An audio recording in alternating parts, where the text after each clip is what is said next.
Okay, well, we take a look at page 13 of the extra set of notes.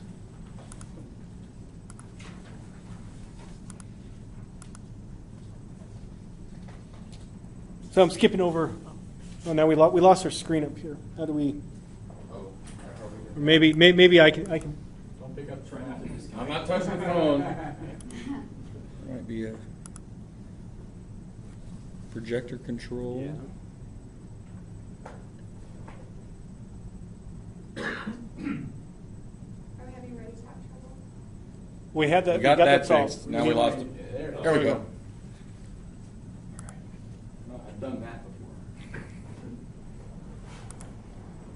So I think already talked about, or at least some of you, we talked about this plot here that kind of shows the popularity of R as measured by the mean monthly traffic on email discussion lists. So that listserv that I was talking about earlier for the R help, that's what's basically represented by the line where R has over 3,000 hits, or I'm sorry, 3,000 posts per month. And we can see just how the other software packages have progressed over time, where SAS is going down a little bit, but again, that might be due to different help, ways to get help with SAS. So that might be due to why the listserv is not being used as much. Something we haven't talked about is books on R. Now, I guess we did mention that there's this introduction to R that is available through basically the help menu system in R itself. And that's written by Venables, Smith, and the R development core team. So these are the central people who are involved with R. Some other good books are the Software for Data Analysis Programming with R by John Chambers. Chambers is usually the one who's credited with actually developing the original language called S, which is basically what R is like. He developed it at AT&T, Bell Labs, or maybe it was just Bell Labs then.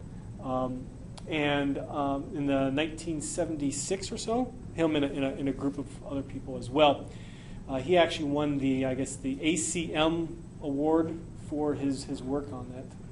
Association of Computing Machinery, I believe.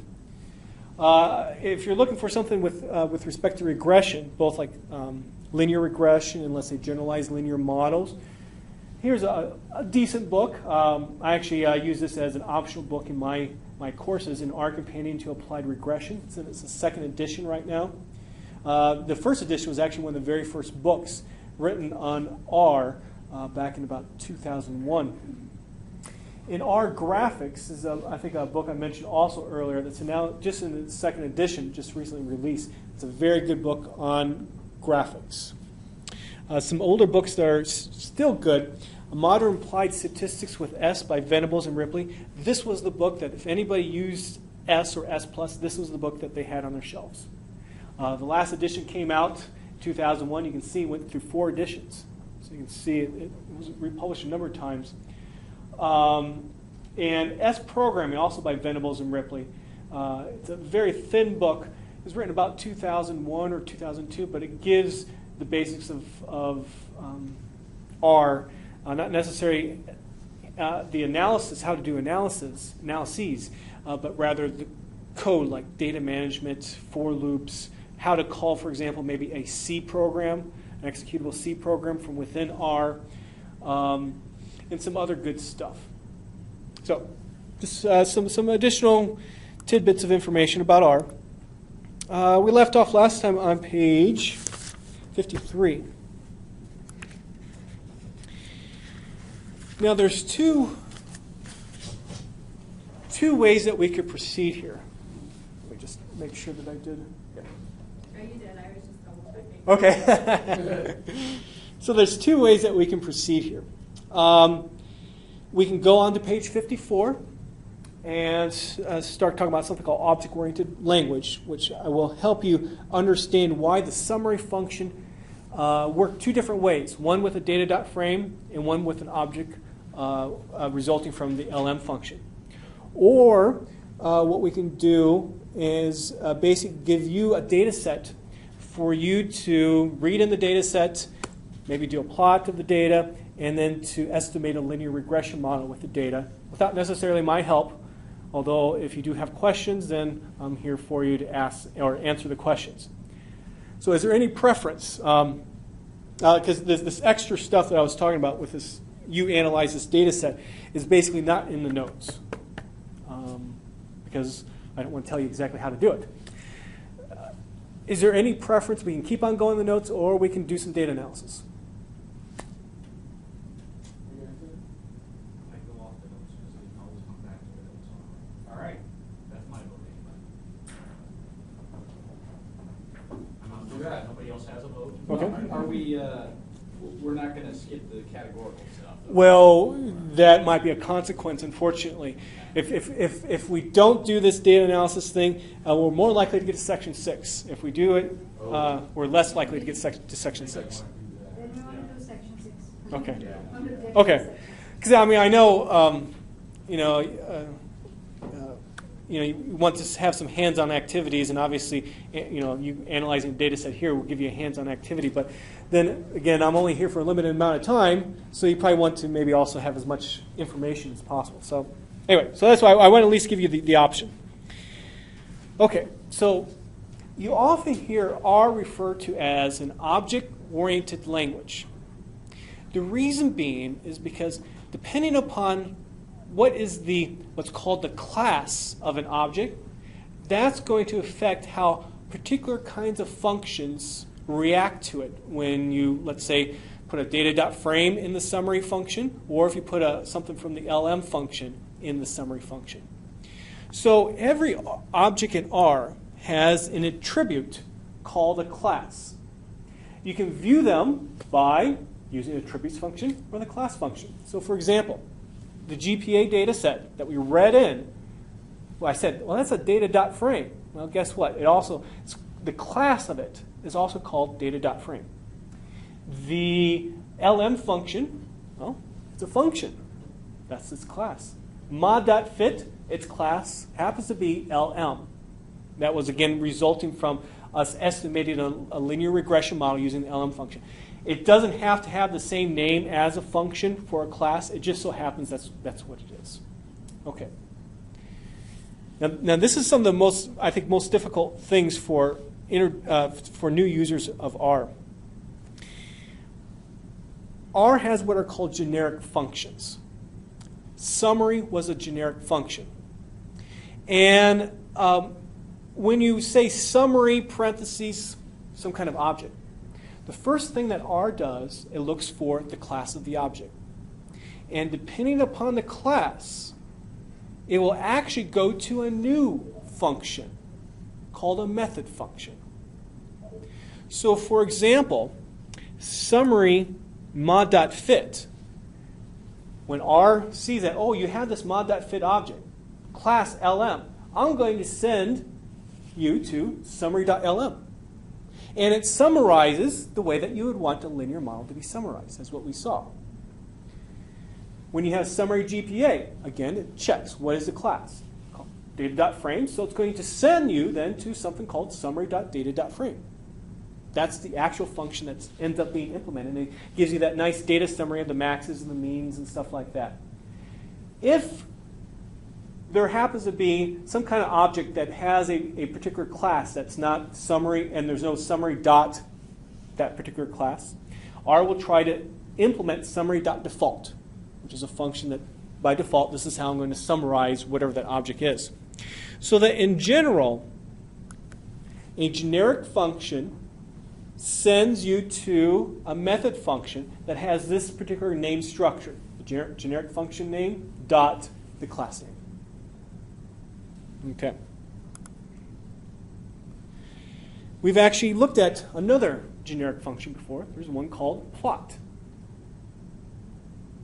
And we've actually been using plot.default to do our little scatter plot.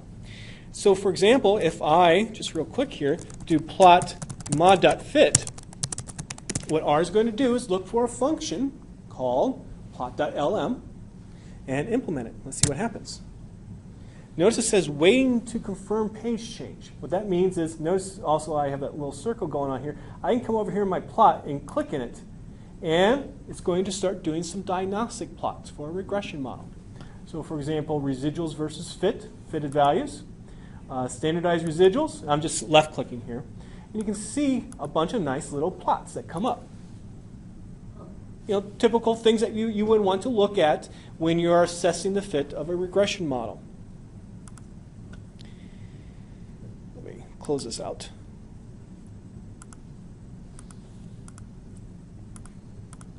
Okay. There's many generic functions out there. One that we're going to see, for example, is called predict. Because it's going to allow us to get basically predicted values out, confidence intervals for our response out, and so on. Now, there's this idea that depending upon what the object class is, corresponds to what a function does. It is kind of difficult sometimes for new R users to fully understand. But what you really need to get out of it right now as a new R user is what to look for the help for a particular function. So for example, if you want some help about what does summary mod.fit do, don't look up the help for summary. Look up the help for summary.lm. That's the main thing that you need to really get out of it. Then once you become more of an advanced R user, then you can maybe use this naming structure, this generic method function, to your advantage to do various things. So for example, maybe I've come up with a new kind of statistical model. And since people are used to using summary to summarize the model fit, well, I'm going to create a new summary dot whatever function so that they could use the same kind of naming convention. Okay.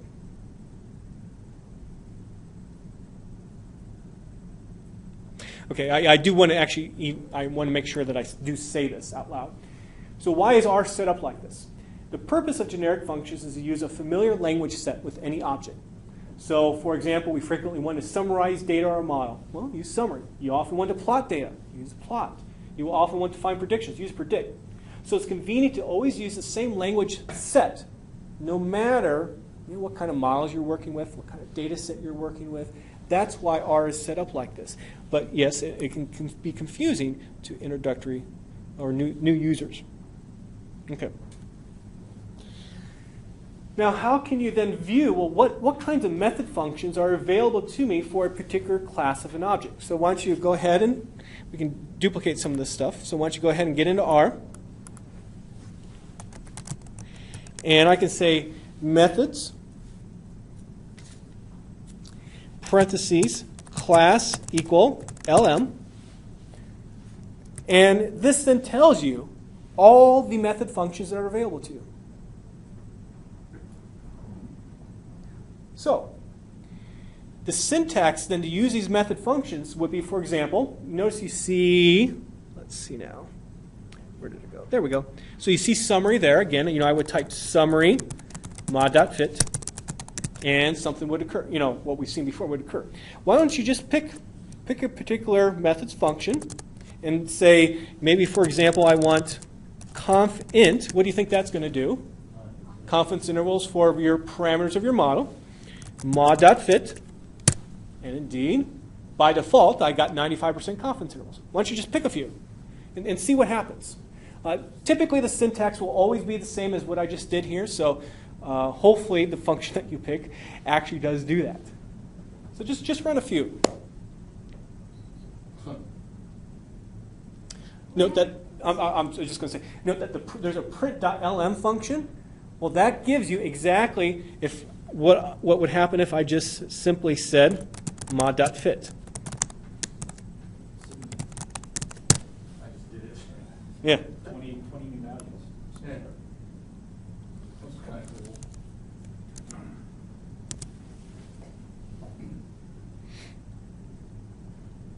So what we see, what happens when you do print? It basically, there you can see it. It gives you basically what just mod.fit itself would give you. So by default, that's what's run when you just simply type the object name itself. When I did that plot thing, and I just kept hitting and different plots came. Yeah. Is there a way to, if I want to go to the plot one before, Do I just have to run it again, or? does it- I do not believe there's a way that you can cycle back. So just have to run it Yeah. again and stop? Yeah, another thing that you could do as well, I think this will work here, and we'll see this option shortly too, so I don't think there's a problem with us doing it right now. There's this par function, which stands for graphics parameters. If I say mf row, means make frame by row, I want a 2x2 grid of plots. And so that then if I did plot mod.fit, I hope this will work. Notice I got all 4 plots. I didn't have to actually cycle through. So yeah, there's this little option is very nice to be able to do multiple plots on one graphic sheet. There's other ways to do it too. This is the easiest way. You can maybe make 20%, the top 20% one plot, top or the bottom 80% another plot if you really wanted to.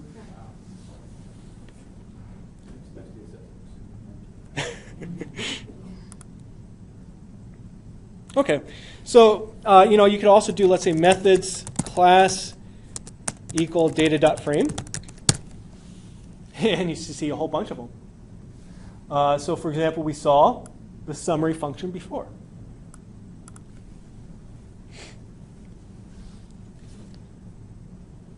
Well, let's kind of turn things around here. Suppose instead I want to know, well, what generic functions can I use with a particular class of an object, like LM? So I can say, again, methods, parentheses, generic function. Oh, I'm sorry, I misspoke there. Suppose I want to know, well, what kind of generic functions exist with, let's say, summary? What method functions exist that have the summary beginning there? And there you go. So again, the one that we've been using is summary.lm. And you also see there summary.data.frame as well. Summary.glm, what do you think that's going to do? Generalized linear models, yeah. Let's see now. Summary.table, that's often used in categorical data analysis when you want to maybe get a chi-square statistic, for example, do a Pearson chi-square test for independence. Printconf for principal components. So a bunch of them there. What is non-visible functions or assets? Yeah, that's a good thing. Let's see now. I want to say, probably about 2005, 2006, R decided to hide some functions. What that means is if I were to actually type, let's see, let me get a good example here, or maybe more example that I'm familiar with. We'll try summary low s. Okay. Something else I need to tell you. If you're just a type of function name, like LM, there's the code. This is the actual code that's fitting the model. Okay? Now, to get back where we were. So if I type summary.lows, cannot be found. These are hidden. I'm not for sure why R has made this change. To some respect, it's because, well, you're not going to ever call summary.lows directly, although it makes you think, well, why don't they do that for like summary.glm? You're always going to call summary. And let's see now. I believe the function name is find anywhere. Oh, get anywhere. Get anywhere. There we go.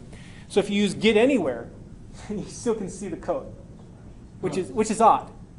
Well, why do that?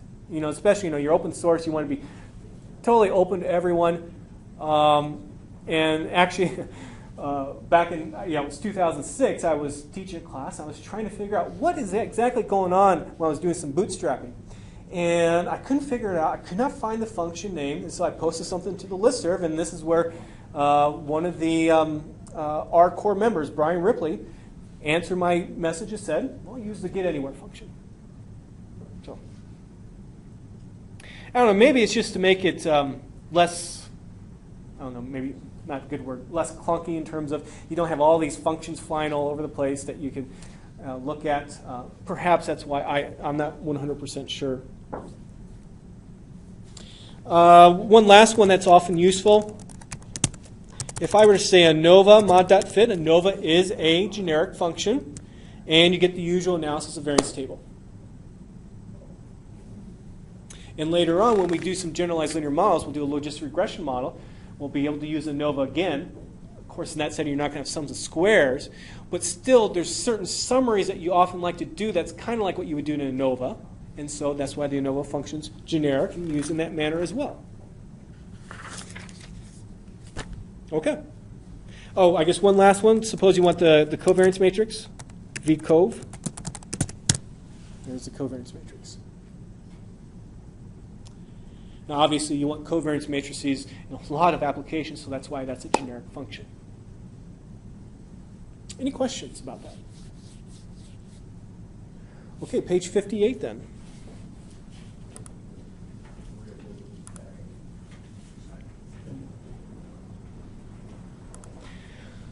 So we have seen a scatter plot of the data.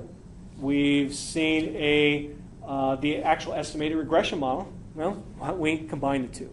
So let's do a scatter plot with the estimated regression model on it. There's a number of ways to do it. I'm going to show you two, and we might see a third one later on. So I'm going to come over here to my code, and you can follow along as well. So this is in the section called Estimating the Response. This is line 166 of 306. So in the lower left-hand corner of 10, you can see the line number.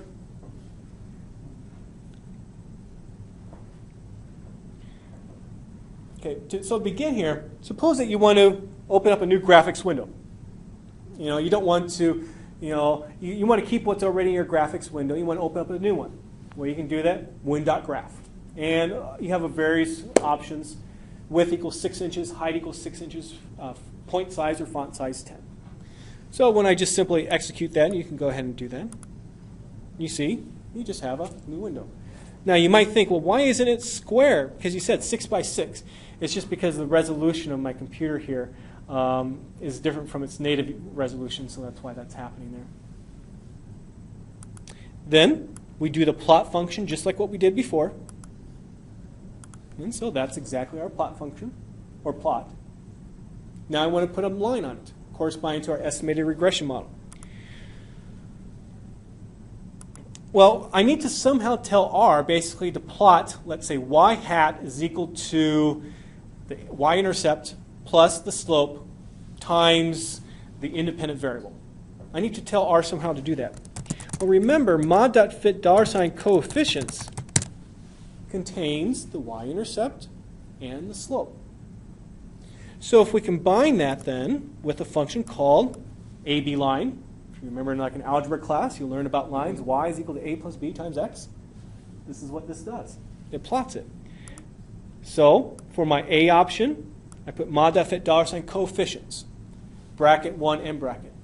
And remember what that's going to do. It's going to pull off just that first element of that vector. If I did mod.fit $coefficients 2, I get the second element. So with that then, B, there's the slope, line type equals solid, color equal blue, line width equal 2, and let's just see what happens. And there we go. What's the problem with displaying a line like this, though? What's the problem with this plot? Or is it? Below the zero? Well, obviously, high school GPAs can not be below 0. One quick note that's not in our set of notes here. If you remember, I specified I want 0 to 4.5 as my x-axis. By default, R will actually go, I think it's 4% more, or 8%, something like that, just to go a little bit farther than what you specify. There are ways that you can say start exactly at 0, and I don't remember what the option is off the top of my head, but I know if you look in the par function help, that option's listed there. I just recently did that a couple weeks ago. Any other thoughts, though, about what's the problem with displaying a model like this?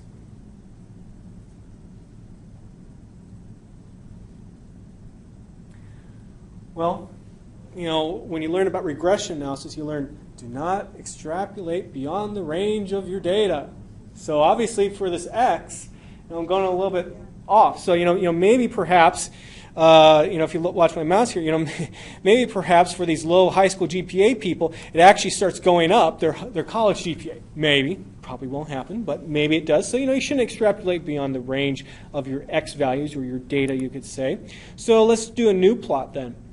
Open up a new graphics window. Use a plot function again, so I can get a clean scatter plot. And how about I draw a line segment instead?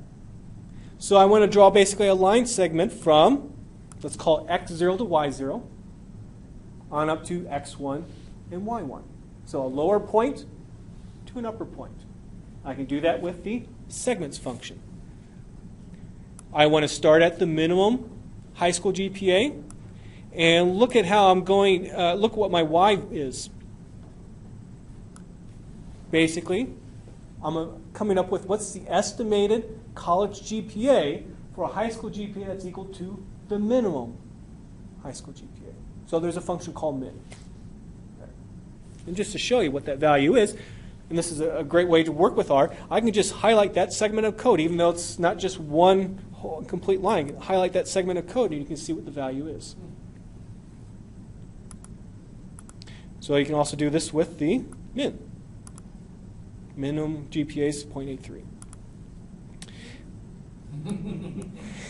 Got into college? It was open admissions, Taking negative AP classes. Yeah, how did they graduate from high school? Anyway. So I do the same thing basically for the... Oklahoma football player. Yeah. That's where I got the data from. Yeah.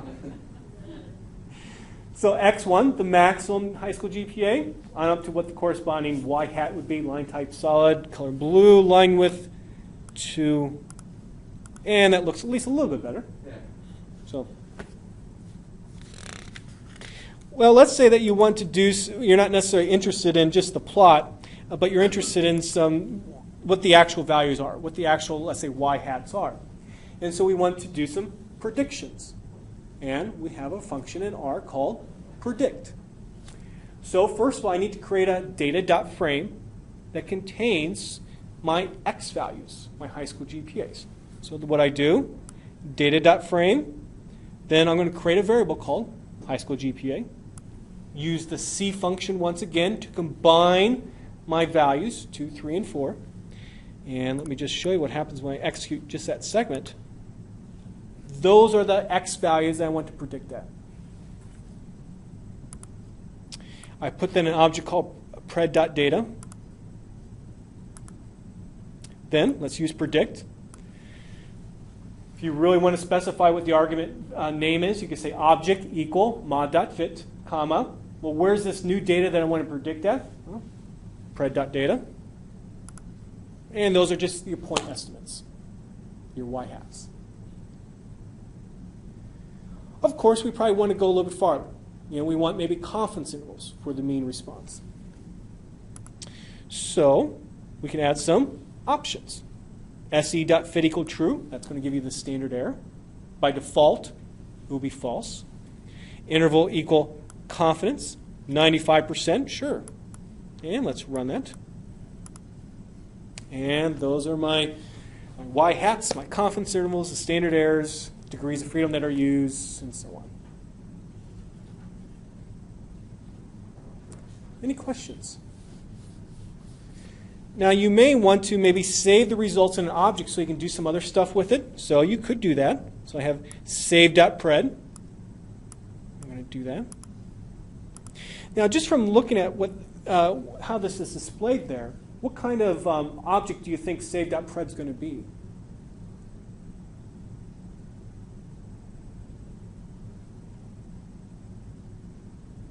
So when has this $ come up before? When we were dealing with what? In R's terminology, a list. Okay? So save.pred is actually going to be a list. And if I say names, save.pred, kind of looks familiar to us, and save.pred pred $, let's do fit. And now I have access just to that component. And so you can see, you know, the nice thing about these list types objects, you can see that obviously not all these items aren't the same length. They aren't the same structure. And so a list allows you to put it all together in one thing, and then you can just pick and choose what you need.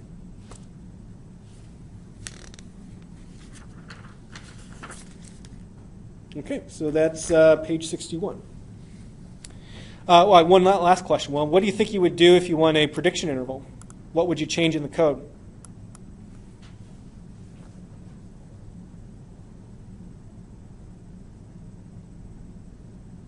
Interval equals prediction. Yeah, that's it.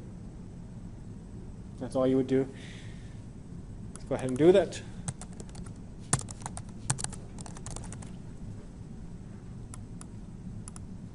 And those are the prediction intervals.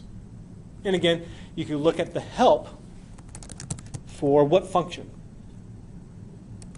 Predict what? LM. And notice there's a syntax.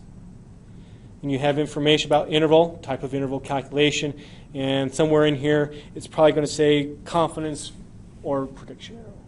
So again, remember, since this is a generic function, don't look up just the help for predict. Look up the help for predict.lm. That's often a very frustrating thing that I've noticed with students is that they look up for the help, and let's actually look up the help for predict just to show you.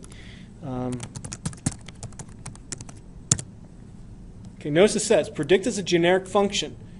Is there really anything here that's going to help you? Not really. Okay, so that's where you can get a little frustrated, like, I want help, but I can't find it. Is there a way to put more information on the graph? Just like we added the line. to Yep. it. What would you like to put on the graph? One where I add the sample size and one where I Sure. put R squared. things Sure. like that. Yeah. Yeah. How about we do something like this? There's a function called, I think it's text. Text x equal, let's say I want to put it at x equal 1, y equal 4. We'll just do something really simple here. I don't remember what the option is. We'll try it without the option, see if I can get it. Why don't we just say test, just to make this simple. And there's test. Okay.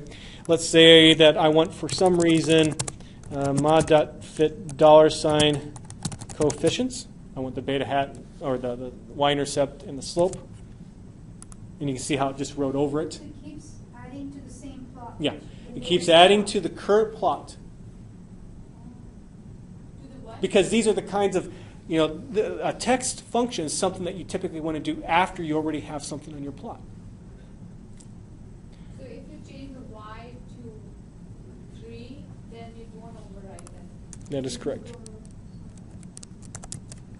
How does it know to? And actually overwrote since there's two components, so it overwrote one over the other. So, yeah, so you could just take one. And you also probably would want to round. We don't need that much precision. So, I mean, you can see how this is quite flexible. And I don't know what SPSS is, but I know, like, for SAS, one of the things I was always frustrated with, I didn't have much control over how to do stuff with proc Gplot, for example. And if I did want to have control, it took going to some complex aspect of SAS to do it. So text is the command that's telling it to go to the graph. Well, text is a function. Yeah, text is a function which allows you to draw text on the plot. On the plot. Yeah. Then x, y is the coordinate. So if there is no plot, the text won't do anything. That is correct. At least as far as I know, yes. Yeah. Because we didn't tell it that it's. I mean, I think it would have problems. I mean, we can try it real fast. This is no problem. So if you have 4 plots on a page, then So this is the. I'm sorry, what? if you have 4 plots on a page, then how does it know which graph to go to? The very last one that was drawn. So in that previous example, we had a 2x2 grid. The very last one that would be drawn would be the 2-2 spot, second row, second column. and it would go there. Can you do something with the first three? Yeah, what you could have done is constructed your code. So you construct the first plot, put some text on it. Construct the second plot, put some text on it, and proceed in that manner. So there's a lot of other little functions that you can use to, annotate a plot. And that's where, having a book like R Graphics is helpful because all that stuff's in there. Excuse me. I don't know if you guys have looked around, but I mean, just kind of surfing around, looking at the kind of graphics that R has produced, that other people have gotten to produce, it looked pretty good. Yeah. And a lot of variety. That is definitely one of the big selling points of R and before S+, was the graphics. Just a lot better, a lot easier to work with. Okay, so let's move on here. Page 62. We've, I guess, kind of already discussed this. Viewing function code. For any function in R, you can see the corresponding code. Just type the function name. No parentheses, like what we use when we actually implement a function. Just type the function code, or I'm sorry, the function name. So, for example, we saw LM, and this is the actual function. It's kind of complicated, and especially for new R users, it's going to be difficult to figure out exactly what's going on. I will admit that. But what I recommend doing in these kinds of situations is, what you can do is just copy and paste this function into, like 10. You see the code highlighting will help you see what certain aspects are. And also what you can do is, if you notice in this function, notice there are particular arguments. Well, actually set particular arguments to particular values. And then go line by line, execute line by line, each line of code. And that's how you can figure out what's exactly going on. Yeah. And I will mention, let's see if it's in here. I thought it was in here. Let's see.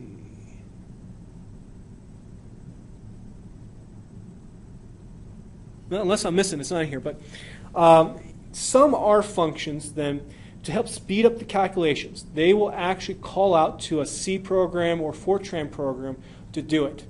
Now, you're not going to be able to see the code that's inside that C function, or I'm sorry, that C program or that Fortran program, but at least within R itself. But what you can do is go to the Comprehensive Resource R, Comprehensive R Archive Network, CRAN. You can go there, and you can actually view the C program or Fortran program.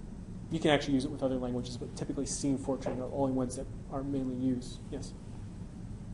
Kind of with that, is there, like in SPSS, you could only compute a variable on the row, and you have to aggregate to get a mean score for a whole data set attached to that row for everybody. I mean, is there quick little things here for data management in terms of, I want every respondent to get a mean by a certain class or a certain total, or is there a way to manipulate data more efficiently to set things up and do something else? Yeah. For example, there's an aggregate function, which will, I think, take care of a lot of the stuff that you're interested in.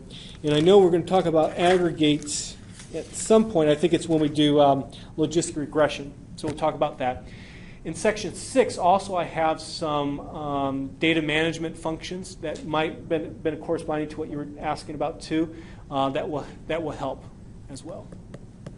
So, can a thing like this be called in a loop, or at like in SPSS you can't necessarily do a repeat of a certain procedure, but you can certain executables, and how does that? Any function you can put in a loop. Yep. No problems with that. And similar to what I was kind of showing before, just use a for, the for loop. Okay. So let's talk about writing your own functions. We did that a little bit before, but we can talk about a little bit more detail here. So, often what you like to be able to do is, for one data set, let's say fit a regression model, do a plot of the data, and then put the estimated regression model on that plot. You do it for one data set, do it for another data set, do it for another data set. You're often repeating the same function code all the time. Well, if that occurs, why don't you just write your own function that helps automate it? And this is one of the nice things about R is that you can easily extend it to fit your needs.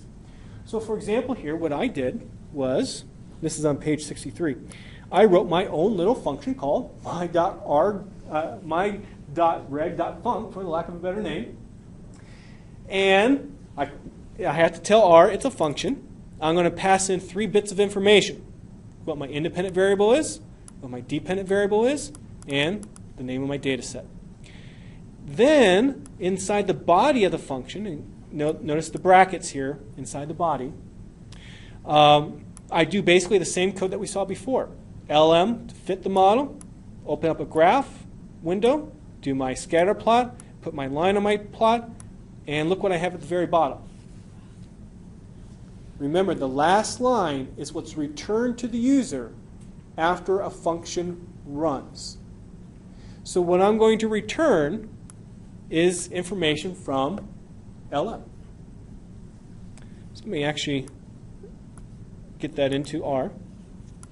And again, what I can do is, if I want to, I can see what my actual function is by just simply typing it, typing the name. And if I run it, I'm going to run it like this, my.reg.func, independent variable, dependent variable, data set name, put the results in save.it for the lack of a better name, and there you go.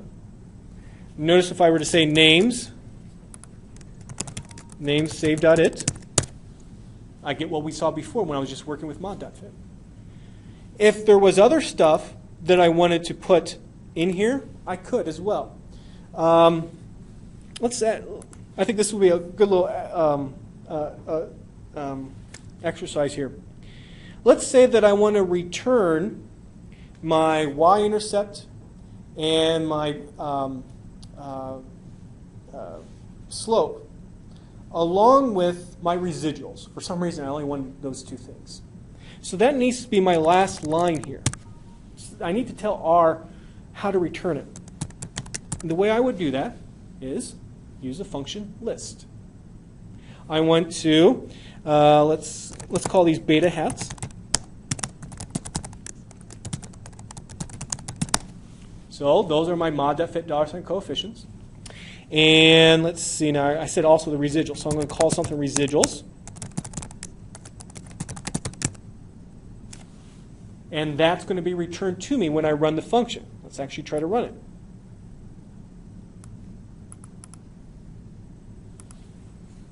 So if I say names save.it, notice what's there.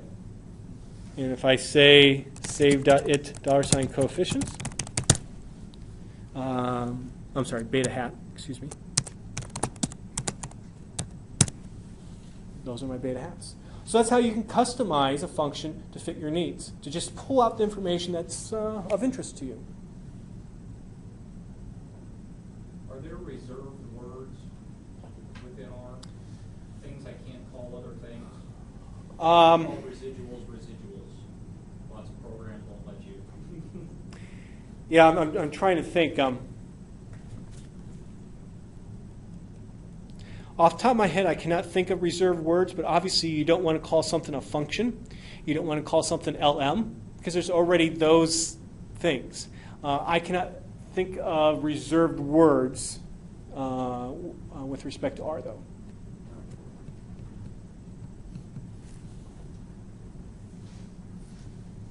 Okay. Well, one more example. I'm sorry, I know that this, at least this part's not very interactive, but hopefully it gives you some ideas of what you can do. For my, I often teach a class on regression analysis. And one of the things that my students struggled with was trying to look at a whole bunch of different diagnostic plots to diagnose if there's a problem with their model. And we saw one example how to get some diagnostic plots, but I wanted to do more. And so what I did a number of years ago was I created my own function that would actually do these plots for them. So this is in examine.model.simple.r. This is the actual, let's see it there. This is the actual program that I'm looking at. I'm just going to briefly look at it. But what I do is I create my function. I'm going to pass in some information as well. And then I nicely label, this is what's going to go in my graph window number 1. I'm going to do a 2x2 grid of plots, some box plots, something called a strip chart. Graph window number 2, I'm going to do some more stuff, scatter plot with a sample model on it, residuals versus the independent variables. And we don't have time to go through all this, but you can see how you can put a whole bunch of code all together in one function to make your life easier, so that in the end, to use what's in that program, I say source, and I give the actual address where this program's located on my hard drive. And what that does, it basically just takes all that line of code and puts it into R, even though you don't see it come back to you. And then when I run this, examine.model.simple, we'll see what happens. So I have a 4x4. I don't know why it's cut off there. Or at least on my angle, it looks like it's cut off. 4x4 grid of plots, of typical kinds of plots that you would see when you're doing a regression analysis. Also, notice how I have a plus sign here as my mouse pointer. That's because it's waiting for me to interact with this bottom plot. It's asking me to click on points that I want to identify that normally would be, let's say, outliers that I might want to find, without going into all the details. And then to stop that, I just say stop. And then I have another graphics window pop up as well. And you see a bunch of other little diagnostics tools, such as, if you're familiar with a quantile plot, Ggplot of the residuals. You can see maybe we have some normality problems. And if I did names, save.it, I can see the bits of information that was returned to me. So save.it, $Levine. Here's, if you're familiar with the Levine's test, a test for non-constant variance when you're working with regression. Looks like I don't have a problem. P-value is large. So anyway, the code for this function is not located in the notes, but the code's available to you in that program. And my purpose, again, of showing you something like this without going through all the details is to show you what you can do. And basically, now my students only have to worry about running this function, then interpreting the plots. Are there any questions? We're doing all this, let's say, is there a place it's saving? You said something that you don't want to save because you can run it, but if I want to save everything, like an output file when we have SPSS. You could export it. You could export, so, like use write.table. So after I'm done everything, I'll just say export one command. Well, you could, if for specific data.frame, you can export it with write.table. If we wanted to save, here's all the stuff that we have in our workspace right now. If I want to save that for future use, I can go File, Save Workspace, and we'll save it to a file. And then let's say the next time I open up R, if I wanted to include that, I say Load Workspace. That's one way to do it. Again, be honest, I don't do that, and I don't know too many others who do that, but that is available if you want to. It creates, let me actually do this. It creates a .r data file. So that's basically going to save then all, let me cancel out of there. It's going to save all these objects into a .r data file so that the next time you come into R, you can say load this workspace, load this file, and all this will be available to you again. I think perhaps that's what you were getting at, what you wanted maybe? Or maybe I'm wrong. Let's say we're working on a project and I want to bring huge graphs and talk there without the computer. How would I? Well, if you wanted to bring some graphs in, what you could do is Print them and then you could print them, yeah, or you can say File, Save As to save the files maybe in like a JPEG, or Copy to Clipboard. Latest graph, or it will save everything what we've done today? It will only save the current window that's open.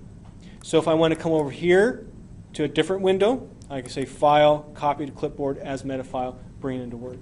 Can I write it out? Can I do a save file within my syntax itself? Yeah, so perhaps you can, like, for example, create a PDF file, and you can keep on saying dump it into the PDF Yeah. file. You could do that. I don't remember the exact command to do that, but I believe it has something to do with this function, dev.on, for device on, and then there's device off to say stop putting it there, and then you can specify someplace a particular file name. I haven't actually done it too many times myself, but it is possible. So when you teach your students, if they have to send you output, what do they do?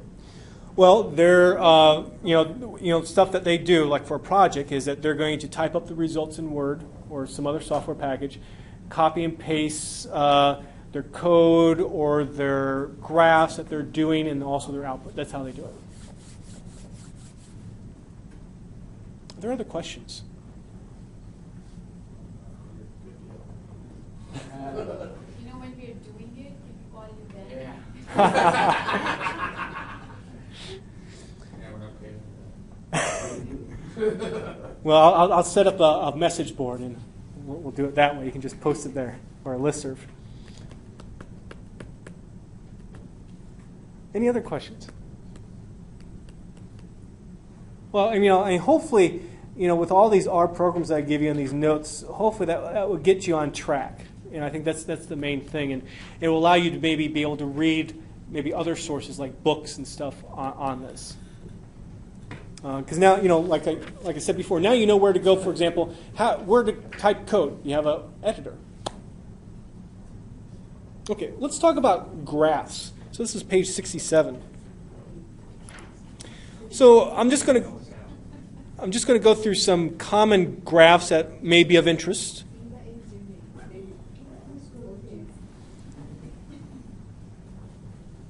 Let's see now. When's the next break? Let me just make sure. I don't know when we actually started this time.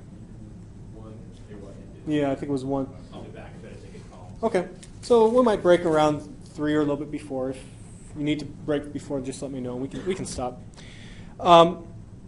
So there's a variety of different packages associated with graphs, or graphics, I should say, in R. We're going to focus on one that's often referred to as traditional R graphics, which basically means it's the graphics package. There are other packages such as the Lattice package, the Ggplot2 package, which has become a lot more popular. I'll briefly mention those coming up.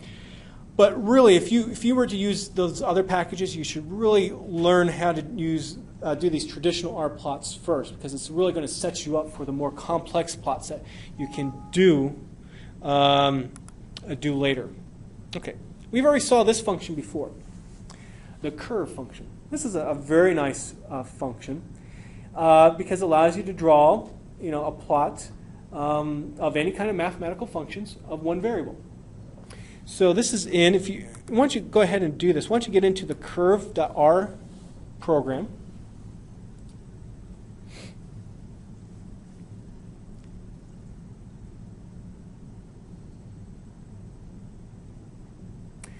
Okay, so let's say I want a simple plot of f of x is equal to x squared. So I say curve, expr stands for expression, x caret sign 2. Now, that variable, or what you're varying over for this function, has to be the letter x. So let's say if I wanted a plot of f of y is equal to y squared, I would need to put an x there instead of a y. Where are you? The curve.r. I only have GPAR.r. It should be in the Among all the zip stuff that we downloaded. yeah. Oh, we have to open that file. Yeah, sorry. Yes.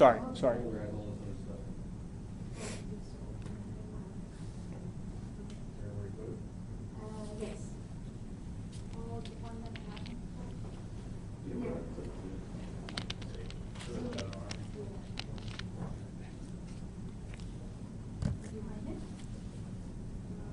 Where's your file you got? Yes. Okay. Yeah, fine. Now what? Just click on, Curve.r. double click on curve.r and it will open. Okay. Sorry about that. So I want to draw a plot of f of x is equal to x squared from -2 to +1. n equal 101. That's actually the default. What that means is how many points do I want to evaluate my function at? And so this means 101 equally spaced points. So it starts at -2, and then it goes to maybe, let's say, -1.95 or whatever to evaluate the function. Then we have the usual main, ylab, xlab, col options. So why don't you go ahead and just run it and see what happens. And it's going to go, I have a whole bunch of graph windows. It's going to go to my most current graph window, and there's a nice plot. Sometimes the default of 101 points is not enough, so you might want to go a little bit higher. So, for example, I just have it there 1,000, meaning a little bit smoother the plot's going to be. Well, let's look at how to draw a plot of the standard normal distribution. So curve, expr. Remember we saw the dnorm function before for density normal distribution. This, in other words, gives me my f of x. The first argument happens to be x in that function, so I say x equal x. Mean equals 0, SD equal 1, from -4 to +4. Let's see what happens. And there's my normal distribution. Now, typically, you want also to emphasize that there's going to be a horizontal line at 0. So the way that you can do that is to actually use a function we've already used before, AB line. But there's another argument in it called h, standing for horizontal line. There also happens to be a v for vertical line as well if you wanted to do that. So if I run that, there we go. So, do you remember what your favorite probability distribution was from earlier? Why don't you draw a plot of it? Can you do it? So it's just a matter of taking my code, maybe copy and pasting it someplace else.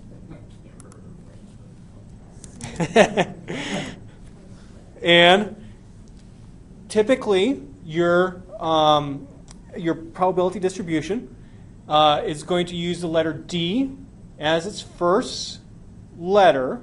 So, for example, I'll give you one. Remember that D chi SQ that we did before? So, if you want to do D chi SQ, you could do that. But if there's some other distribution that's your favorite, go ahead and choose that. And remember how the syntax comes up in TIN? That tells you, for example, what else do you need? Well, I need a DF, meaning degrees of freedom.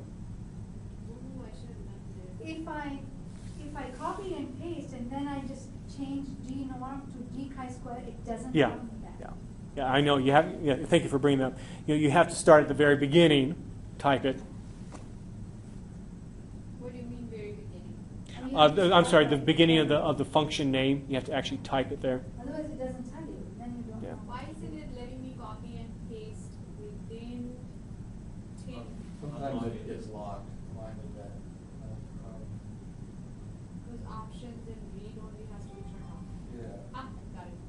Okay, so what you say doesn't do something. I thought I'll just copy this and cheat and That's what I'm norm, I doing. just do d chi-squared. But since the parameters are not same, it doesn't tell me. Now I'm stuck because I don't know which parameters to put. Because in norm function you need mean and SD, and there you need degrees of freedom. But if you start from scratch. Or if you start you from can scratch, chi-square with Start a copy showing up paste. all those things. In another 4 or 5 years, you'll have it all memorized. You won't have to worry Yeah. about it. Right. I mean, 4 or 5 hours. So you actually. So it doesn't, yeah, so we need a new editor.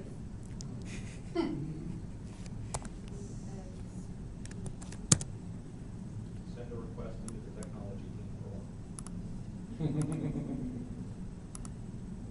It's still not showing me the options even though I started typing like new. Put the parenthesis first. Parentheses, as soon as you. As soon as you get that first parenthesis, open parenthesis, it Yeah, should come in and tell you. then see that. It's very smart. Saying Isn't- I need X, D, F. Yeah. So then x equals x. And the new one, it doesn't do it at Yeah, all. equals 1.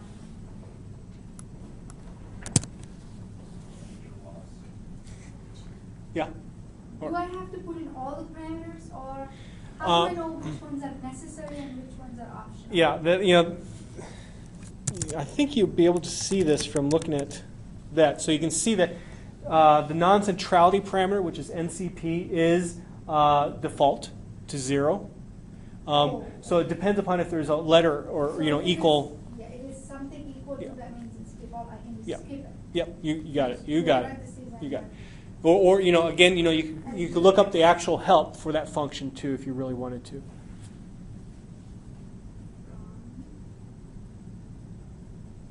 Now, once I've typed half of it, now the rest of the part is just the same, like from blah, blah, blah. You got it. Then I can copy. Yeah, yeah. Depending upon which distribution you're doing, because does -2 to +1 like what we had before make sense? And if I do it, would it give me an error? I don't know what it will do. I mean, you can still evaluate the function mathematically. I would assume. I used to do chi-square on the same range, and Minus it's four? just 0 for everything below 0. I was too lazy. Yeah, because it's using. So I just plotted it in 0. Yeah, I mean, there's probably something built into that particular function saying, okay, this is your range. You can't do anything else. At least the curve function still works, even though you're outside that particular range. So, I mean, this curve function provides a great way to plot probability distributions if you ever really wanted a way to do that. And let's say, for example, you want to do some comparisons. Maybe I want to compare a chi-square, let's say 2 to a chi-square 5. Then I can add a particular option called true to the second one. And let's say I make this color equal red so it stands out. So now I have a nice little comparison of the two mathematical What functions. is a true? Oh, 2 to 5, that's what true is.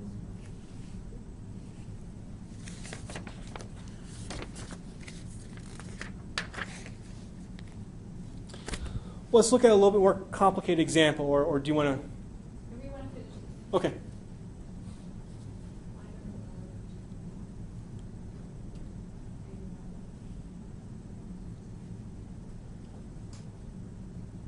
know. If you wanted to, too, you could try, let's say, a cumulative distribution function. That's basically what p norm gives you, or p chi-sq, or p beta. They would give you the cumulative distribution function, and you could plot that as well. So it didn't change the graph, but it ran something. It didn't give any error messages. What is that? Did it turn it red? Instead of doing the distribution. Why don't you close out the graph? Maybe. This one. Let's just make sure you close that.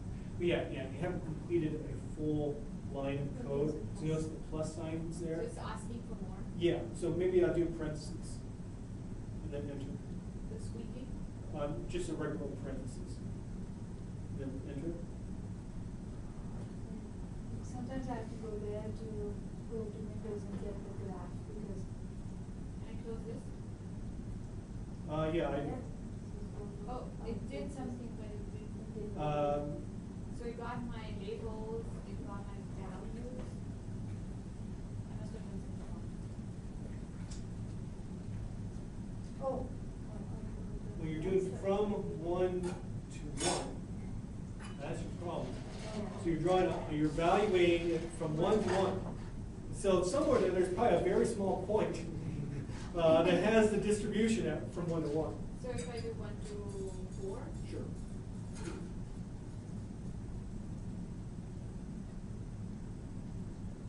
Oh, I still need that. There you go. Can I ask you a Yeah. question? I'm doing this up arrow to get this over here, but it just doesn't go to this one. Why is it doing that? Well, I mean, this is thought of as a separate line. And so where you were before, that's why it was bringing up that line. But it doesn't show me that curve. There's Oh, there, so it's thinking it's a separate line.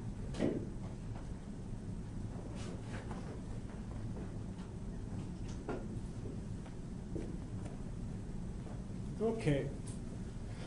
So let's look at page 70.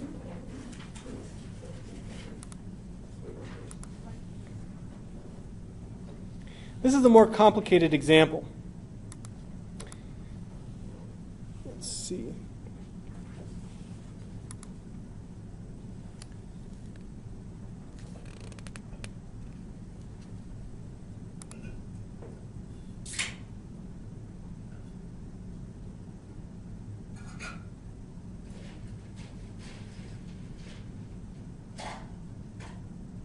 Yeah, we'll just look at it in the notes. So what I would like to do is this plot. So I have the estimated regression line on it, which we've already done, and plot confidence interval bands. Let me find exactly where I put that. Yeah. Yep. Okay. So if you're interested in duplicating what I'm doing here, it's actually in the GPA.R program. So I'm having to switch out of the curve function. It's line 205 about. And what I'm going to do is a scatter plot like before. So we open GPA.R. Yeah, I mean, unless you close it out, it should be already open. Okay, and go to line. Line about 205.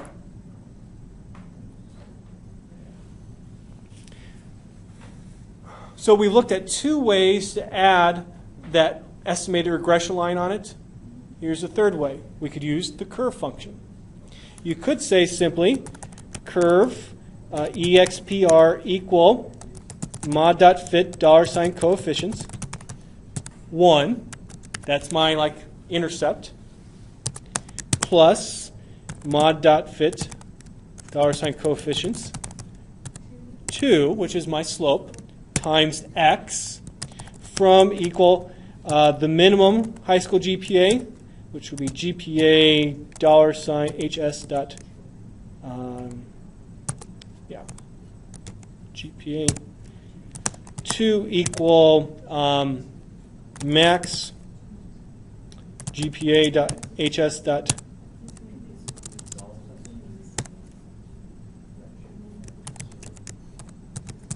And you could add some options if you wanted to. And notice the plot changed. Now I just have the line there. Why did that occur? Because I forgot the add equal true option. I forgot to say add it to the current plot. So let me actually do this again. Sometimes, it's helpful to learn from mistakes. Which line was it? Line 205. I closed it, so I have to go. There we go. There's my plot.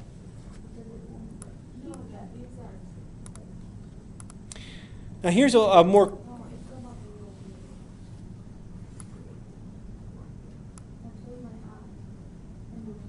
Oh, you close your R so you don't have your model. I have to just run everything, right? Well, not necessarily everything. All you need to do is read in the data and run the LM function again.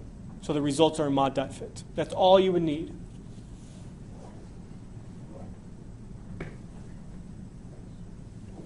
Sometimes it's annoying, everything's in that red X when you've got certain things open on one.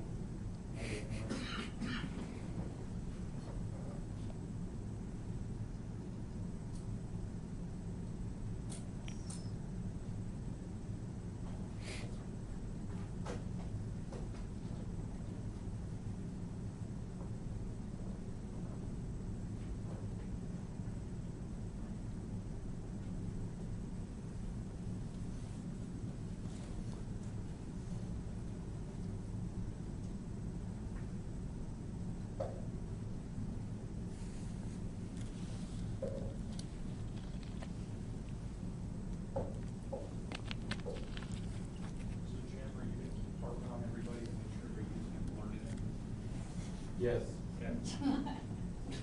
Yes. Good man, you're a jerk. I'm assigning to young. Bye. Thank you, Chris. Yep. Yeah. All right, young lady. So are we ready, or do you want to... What am I doing? Oh, I'm sorry. I thought you were reading in the data. I went to line 205, and then I'm running this.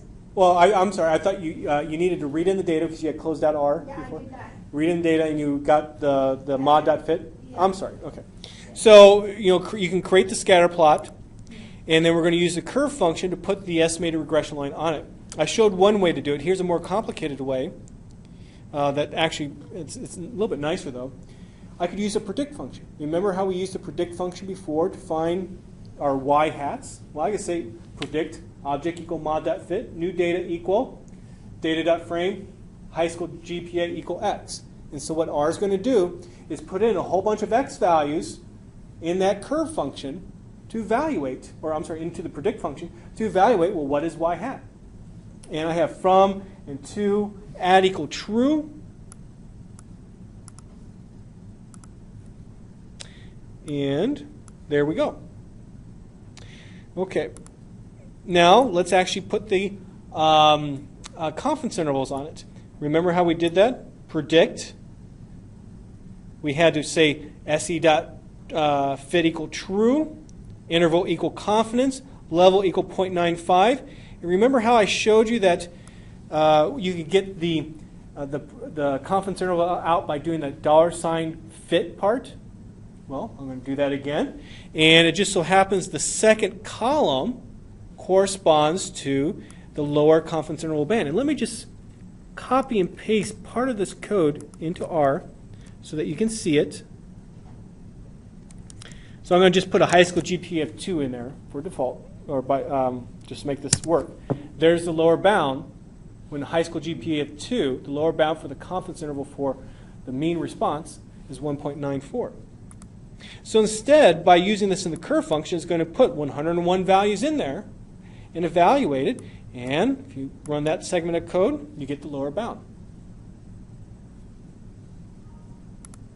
I can do the same thing with the upper bound as well.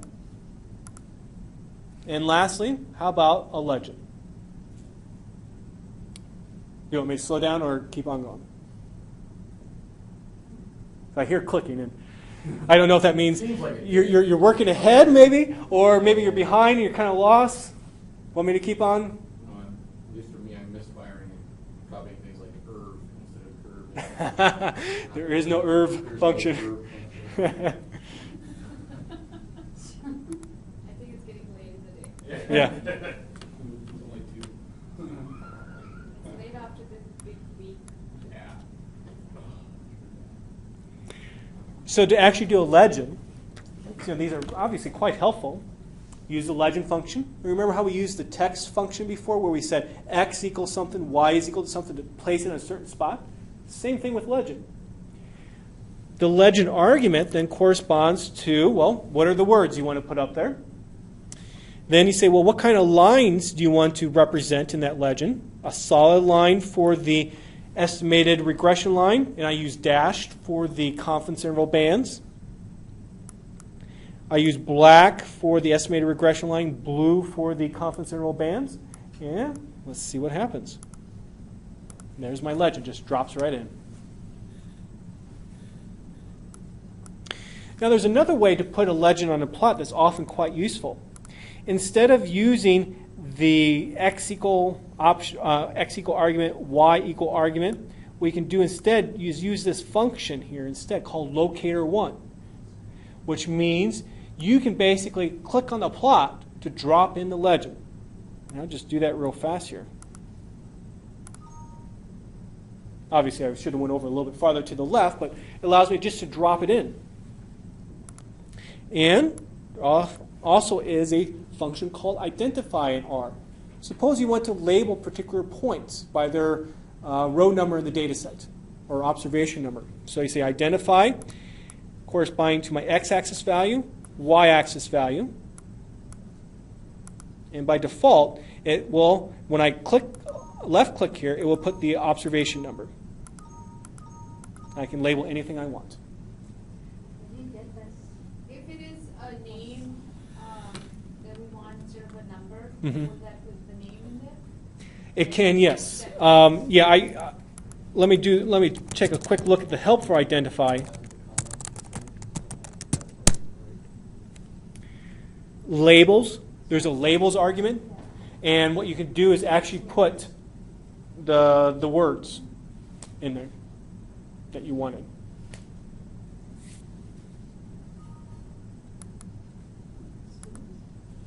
you have to make sure you click on the point, basically. I don't know because if you don't click on the point, it might say, you're not close enough for me to identify something. So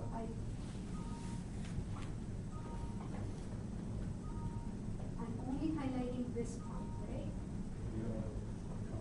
I don't know. No, you want to identify that line. So highlight the whole line and then run it. Okay. Now try and click on it. Yeah, here you go. And sometimes this graph window just closes. So then what I do is I go to Windows and then I have to, now I lost my window. Is it And maybe? mine, all the R things, you go down here, pop that, and all of your different, Yeah, you're using a different form. Yeah. I don't know why that would be happening. I mean, is it by chance behind your R console window? Once you, yeah, they're hidden at the entry. So sometimes I have to go there and get the active and then there's some old ones. Well, what's happening is where you're positioning the plots Yeah. is behind the R console window, so they're being hidden. And you're back to the R console window. So what I would do, take your active plot and just move it to the side. And that happens when I make it small because I want to Yeah. see this. So that's why that's happening. Yeah. So every time it just goes away. Yeah. Well, what you need is another monitor. Yes, I have one on my desk, so, yeah. And then, to stop that identifying, you need to right click on the plot and say stop. Or hit escape.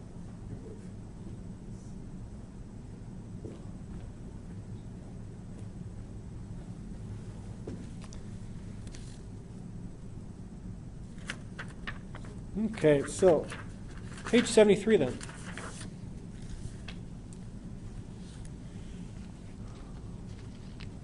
How about we go till 2:30 and take a break? Does that sound good? We've had all-day meetings all week, so. Yeah, it's just an overload of, sitting maybe.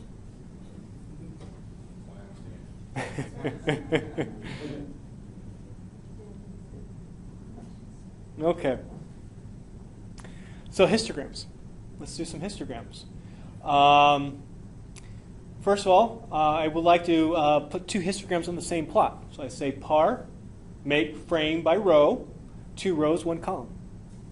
And let me actually come on over here to, let's see. I apologize. I'm trying to figure out where I put that program. I saw that, it's a line. Okay, so there's a graphics section in the GPA program that's about line 273. And my program's just too long. So how do you do a histogram? Well, there's a function called hist. X argument, give it the variable name, x-axis label, main, similar options that we've had before. Here's a new one, breaks. What do you think that's going to do?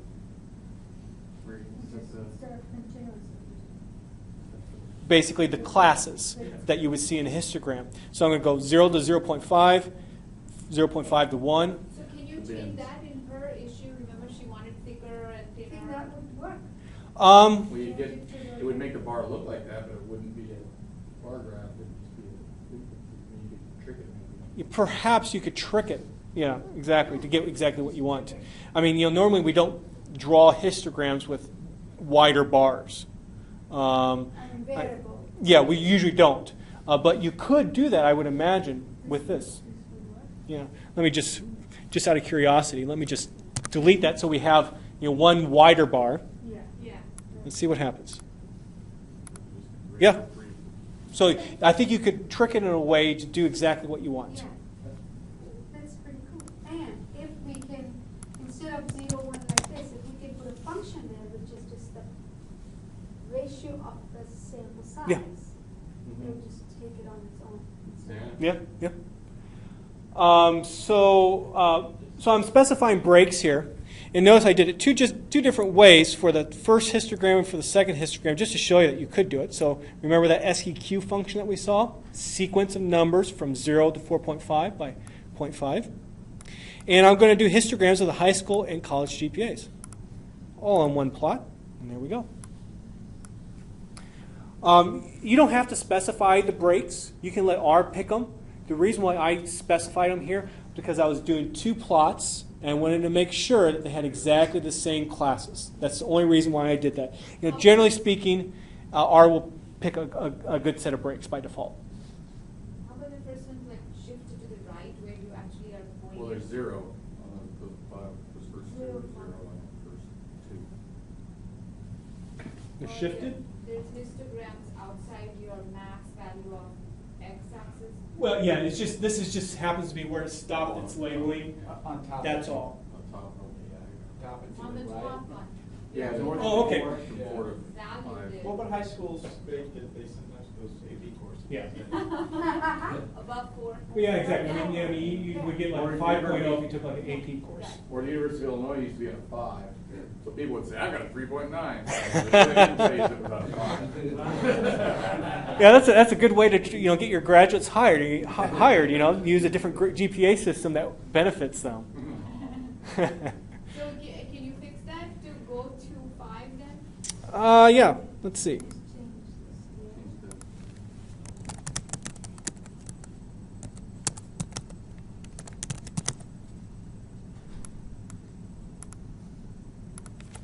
So that's what you could do, This is the hard way. and I could do that for the bottom plot as well. Hard. We're thinking of ways to catch you now. You do everything, So we that have- next one, could you have put that anywhere, that parameter could fit anywhere Exactly. in there? So that's just Yeah, awesome. yeah. The key is use the argument name. Don't try to fool with trying to remember the order. That's great. Nice. Okay, so those are histograms. How about you want a histogram with a density on it, a probability distribution on it? Maybe we want to check for normality. Well, this is where we combine the hist function with the curve function. And we basically do the same thing that we did before, so I'm not going to run the code here, but there you go. Obviously, I only have sample size of 20, so it's not that good to assess normality, but you get the idea of how it would be done. The key thing with this particular example, though, is here's a new option. This is on page 74, if you wanted to make a note of this. By default, the FREQ option, which stands for frequency, freq, will be true. And what we had previously was, notice what was on the y-axis? Frequency. But in order to get the probability distribution on that, you need to do a rescaling of that y-axis. And so we need to say freq equal false. Oh, yeah. That allows you to do the rescaling so you can overlay a distribution so that everything's on the same scale. One more question. Sure. Can you put up that curve? Yeah. Okay. If I want to shade the part which is between the bars and the curve, Yeah. is that what I think there is. I've done shading before, but it's been a while. I think there's like a polygon function that allows you to do the shading. I think it is. I could be wrong, but I know it is possible. It is possible. Because often when I teach, I want to do shading between, let's say, 1 and 2 of the normal distribution so they can say, oh, that's where the probability is. And I actually just teach an introductory class this semester, and I wanted to do that. And I was like, I can't remember. I don't have the time right now to go remember how to do that, so I ended up skipping it, or skipping the actual shading. Let's do box and dot plots. So how about we do box and dot plots of the variables that are in the GPA data set. So I am going to actually do a box plot, and then I'm going to show you how you can overlay another plot, similar to what we did before, on top of it, which is the dot plot. So box plot, my data is in GPA, and notice that I have 2 columns of data, and so it's going to do 2 box plots because of that. Here's just some options to show you could do some options, like color equal light blue for the box of the box plot. Strip chart does the actual dot plot. Method equal jitter. Does anyone know what that means, by chance? Ever heard of jittering before? Yeah, it's because you got points that are right on top of each other, and you move them slightly so visually you can see them all. Exactly, exactly. Vertical equal true, meaning I want to draw them in vertical manner. And notice this, add equal true. And there's my plots. So we can see the effect of jittering, because I have college GPAs that would be just simply plotted kind of one vertical line. And I just slightly move them a little bit so they don't overlay. My new best friend. Jitter is very good. And what do you think would happen, though, if I reran this exact same code? Do you think I'll get exactly the same looking plot? Why not? Jitter. Because of the jittering, because it's being randomly jittered. So how do you think you could specify to get exactly the same? You probably don't want to, but if you wanted. Yeah. Set.seed. And let's just pick a seed. Any seed. Is that your PIN code? That's right. What does set seed mean? Set your random numbered seed, so when it's got an algorithm, it's not pseudo-random. Yeah. Yeah, so if you don't name one, it's just going to choose a different one every time. But for reliability, I think we had this come up, and maybe it was Tim was talking about doing his, Ravel was talking about doing his multiple imputation in R. But the idea is like, okay, but if I want someone to independently verify your work, and it's a random process, it's not going to be the same. Yeah. Well, if I choose a seed, then it does sort of lock it down. So, for example, let's say I simulate 5 observations from a standard normal distribution with the R norm function. Suppose I do it again. Suppose I do it again. I keep on getting those different values. But if I set a seed number beforehand, this is what I get. Notice the very first value, negative 0.25. Let's run exactly the same code again, and I have reproduced it. So the set seed, the 7281, could be any number? Could be any number you want. Yeah. Because there's a randomization to it, but it's a specific function of that number, whereas before it's maybe probably using time. Yeah. Isn't that how most of Usually. these work? So And- it just goes. Yeah, use the clock. Now it- Yeah. Now it's Okay. fixed, yeah. Yep. Does that number have to be based on how many cases do you have in your, or anything? Any number. Any number. I don't know. Maybe you won't accept 0. Maybe something like that. But there's recommendations of how to choose a seed number. I usually just pick a 4-digit number if I'm doing something like this. If I'm doing some research, I might pick a larger number. I don't know a whole lot about random number generation itself, but I've always heard that it's good to pick like an 8-digit number, avoid having 0 at the end for some reason. I don't know exactly why. But it's using its internal algorithm to simulate random data. Okay, page 77 then. What happens if your data was structured like this? Where, before we had a column for high school data and a column for the college GPAs. Suppose you just had a column for school, high school or college, and you had a column for GPA. So first student had a high school GPA of 3.04, and if I looked at observation 21, because there was actually 20 observations before, I could find their college GPA. Often data is in that kind of a format as well. And you can take a look at this on your own. It's in the program. I basically restructure the data so it's in that format, and I show you, well, how do you modify your box plot in your strip chart code? Notice the formula argument there, so it has some similarities to what you've seen in the past. Page 78 then. So there's this other package called Lattice. This package is installed by default in R. But if you want to actually use functions from it, you have to first say library package equal Lattice. You have to do that. And there's functions in there that will do pretty much the same plots that we've just done.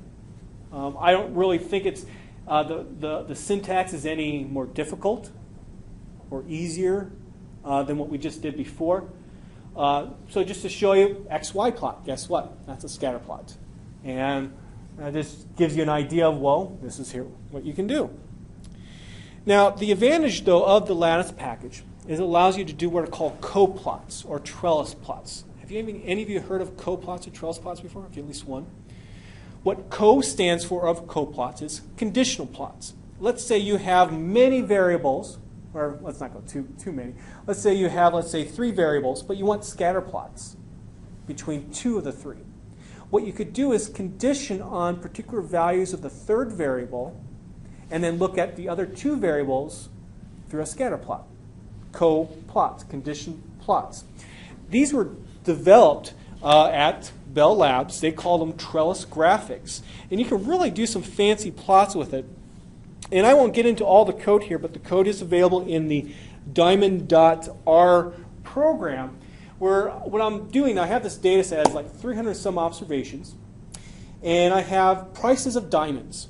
I also have the carat size of the diamond, the color grade of the diamond, so D is better than E is better than F, and the clarity of the diamond. So if you remember from buying diamonds in the past, clarity IF is the top, then VVS1, VVS2, and so on. So notice how I have 2 categorical variables basically there, color and clarity.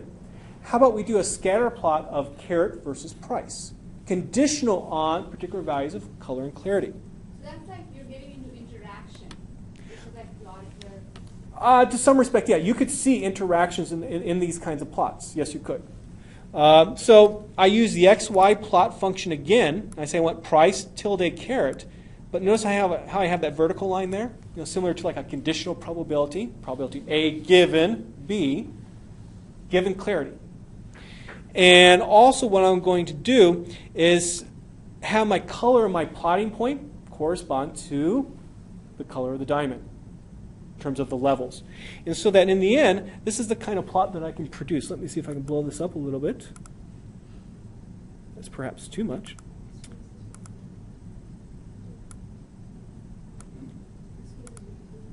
Yeah, it'll do them. They're not as good. So, Like side by side like this? so you can actually specify, do you want a 1 by 5 grid, or do you want 5 by 1? Obviously, in this case, makes 1 by 5 makes sense. So we have price on the y-axis, carat on the x-axis. And notice we have what are called panels. We have an IF panel, VVS1 panel, and the plotting point corresponds to, again, the color of the plot. And I don't know why I didn't bring this out earlier. Oh, no, I don't need that. Whoa. I got a tablet PC. What am I doing here? So let's take a look at those points. Notice how D, which is the circle, is high on VVS2. Then we have E, which is the next best color of a diamond. Then we have F, the blue triangles, the next best. And so you can see how that affects the price of the diamond. And you can see it in multi-dimensions, basically. So this is one of my favorite plots. I first started looking at this diamond data set shortly after I bought a diamond for my wife when we got married. We actually had a 2-hour sort of strategy example done all on De Beers. Kind of how so very apropos. And earlier I mentioned that, we could do an exercise, and what I was going to do is actually fit a regression model to that data, and you would see significant interactions. Well, obviously, the 3 C's of a diamond, those have a significant relationship with the price. I think overall the R squared of a model, with just the first order terms, was like 0.9 or so, which makes sense. And then once you start adding the interactions too, you can get pretty high with the R squared. So lastly then, before we take a break, the Ggplot2 package. This is a fairly new package to do graphics. It's kind of gaining users. And I will admit that I don't have a whole lot of experience with it. To be honest, I haven't liked some of the defaults that they have in it, but a lot of people are starting to use it. And I don't have any examples of actual code for it then. I've only played around with it a few times myself. But the New York Times is a big user of R. And this was a recent plot that appeared in the New York Times from the Ggplot2 package.